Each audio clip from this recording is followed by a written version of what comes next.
It's 10:15 a.m., the 24th of September 2025. In the Taiwan Strait, the British frigate HMS Richmond snaps from routine to red alert. Consoles bloom with fast tracks rushing in from the west. Alarms stab the air.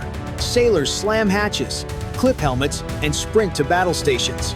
Outside, the carrier HMS Prince of Wales heels slightly as she makes wind for flight ops. Across the screen, the American destroyer USS Higgins turns to close the gap. On radar, 12. No 16 contacts, stacked and descending. J-16 and J-11B break into attack wedges.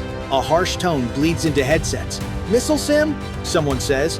No answer. The sea looks calm, the sky does not. White streaks shear the distance like thrown spears. The bridge orders chaff ready. Sea scepter on tight hold. Deck crews brace, cheeks salted by spray and fear. Over the net, action stations, action stations. The next minute decides who keeps breathing. And whether this is just theater or the first step into a war nobody planned. Breaths shorten, hands find the steel and stay there. The Taiwan Strait is one of the world's most dangerous waterways, a narrow corridor where every move carries meaning. On this morning, the British carrier HMS Prince of Wales, joined by the American destroyer USS Higgins, sails under CSG-25 deployment, a freedom of navigation patrol meant to show that international waters stay open. For London and Washington, it's unity. For Beijing, it's a test of nerve. Across the horizon, the Chinese carriers Liaoning and Shandong shadow the group, their decks alive with J-16 and J-11B. Type 52D destroyers pace nearby like silent referees waiting to act. To Western crews, it feels like being watched by a mirror image, same sea, different flag.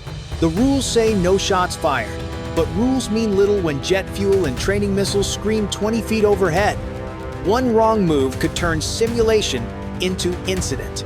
Inside the Combat Information Center, tension humps like current through metal walls. Officers murmur about constructive kill, Beijing's phrase for mock attacks meant to shake nerves without drawing blood. The Royal Navy calls it psychological warfare. The US calls it reckless. Each side waits for the other to blink first. Beyond pride, the stakes are global. These lanes carry the chips, fuel, and goods that power the world. A single mistake could send markets reeling and alliances questioning whether the sea is still free. For now, the standoff holds. But if one radar lock lasts a second too long, the next order could light up the region. If you were on that deck under those roaring jets, would you hold your fire or strike first? Press 1 or 9. Your call decides which side you'd trust in that sky. 10:18 a.m. The first intercepts begin. On radar, 16 red contacts split 8 swing north, 8 drop to sea level. Low flyers closing fast, the ops officer calls. The captain nods. Bring up sea scepter. Hold fire until lock confirmed. The calm tone hides every heartbeat on board. Outside, the gray hull of HMS Richmond cuts through rough water. Her sensors track each dive, feeding data to USS Higgins, which mirrors her every move. Both ships, linked by encrypted comms, seconds count. Words cost lives. Range, 60 miles, 45, 35. On deck, sailors feel vibration through their boots.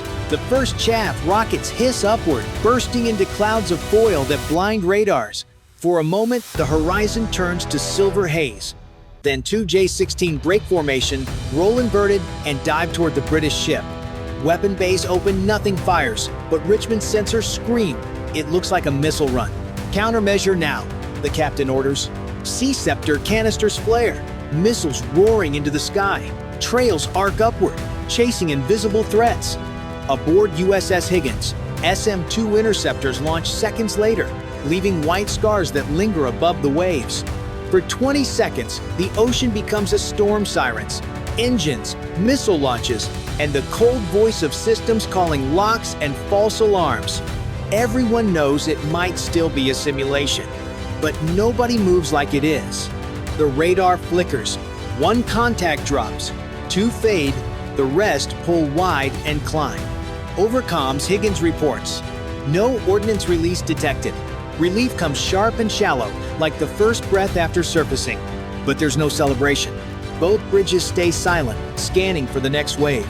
Chinese fighters regroup, skimming parallel at barely 200 feet, afterburners rippling the sea's surface. Inside the CIC, someone mutters, "That was a dry run." Another replies, "They're testing reaction time." The captain says nothing. His eyes stay on the glowing map, where new icons flicker into range. The exercise, if that's what it is, isn't over.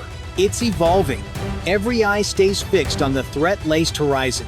And for those on deck, one truth sets in. What started as a message now feels like the edge of war. 10:23 a.m. The second wave comes in lower, faster, tighter.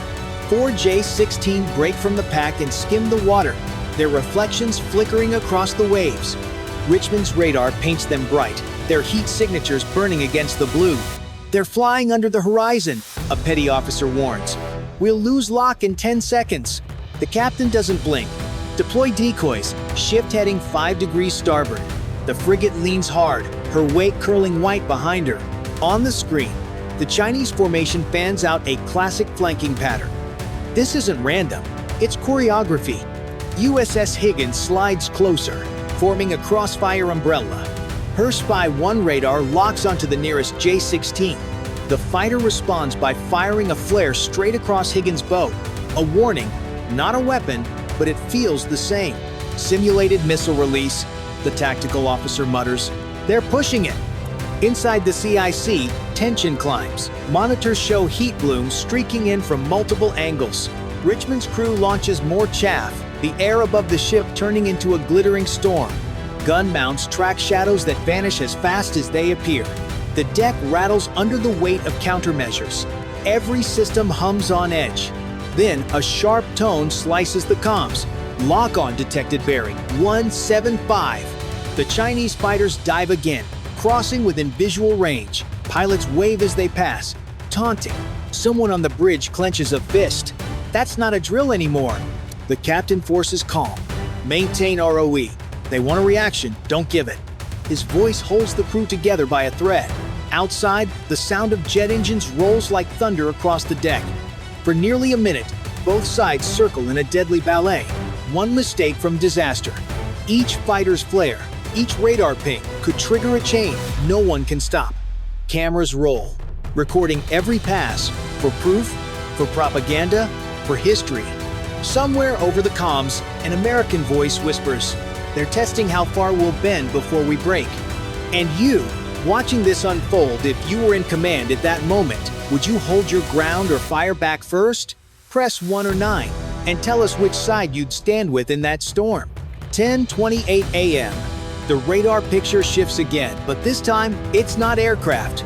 Something small and fast appears on the surface, sprinting from the direction of the Chinese task group.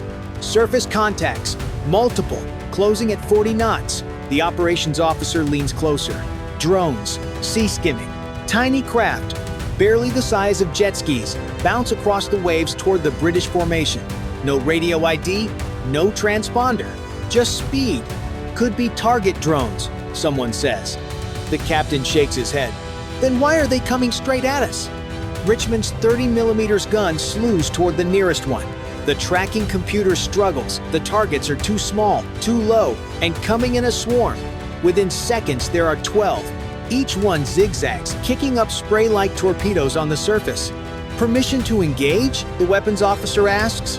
The captain hesitates, eyes flicking between radar and live feed. "Hold! We don't fire first." The tension snaps as one drone cuts across Higgins' bow, missing by only 30 yards. The American destroyer sounds its horn, a furious blast shaking the air.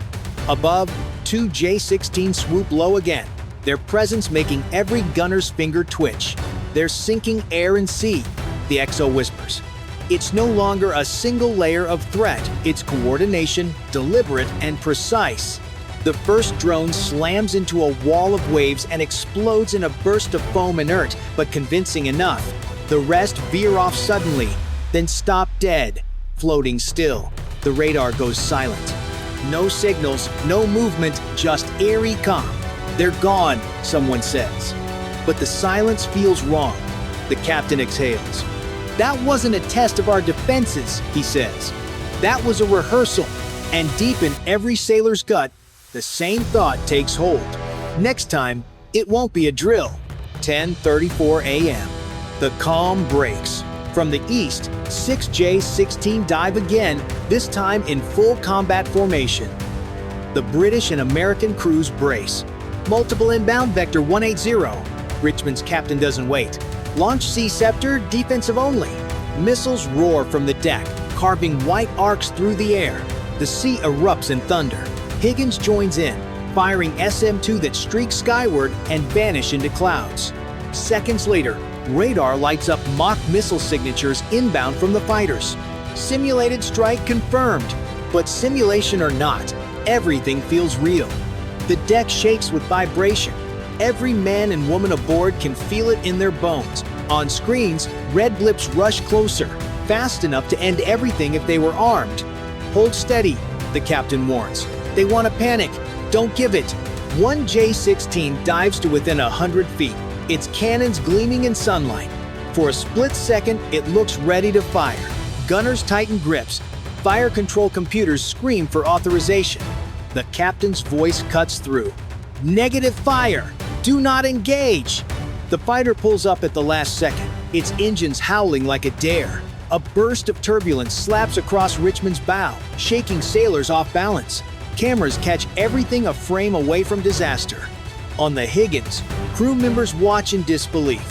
"That was within 50 feet, one says. They're begging for a spark. For the next 30 seconds, chaos rules.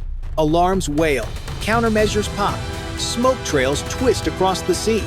Yet not a single shot of real ammunition is fired. When the radar finally clears, the sky is empty. No fighters, no drones, only silence. Contact's lost. The ops officer breathes. The captain nods, jaw tight. They wanted to prove they own the tempo. He looks out across the gray sea. "We held our line, but next time, they'll push harder." On HMS Prince of Wales, engines thrum on the flight deck. Pilots sit strapped in, visors down, waiting for the single word. The launch signal never comes. The order holds. Defensive only, keep the sky safe. Don't light the fuse.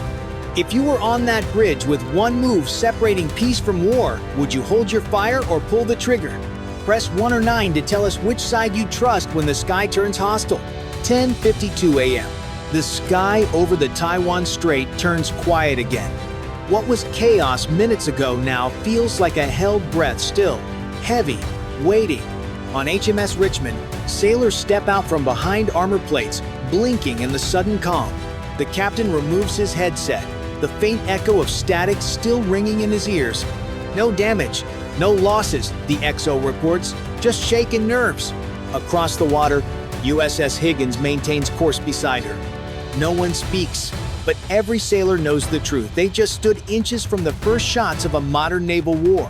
The Chinese task group to the west drifts slowly away, formation perfect, message delivered.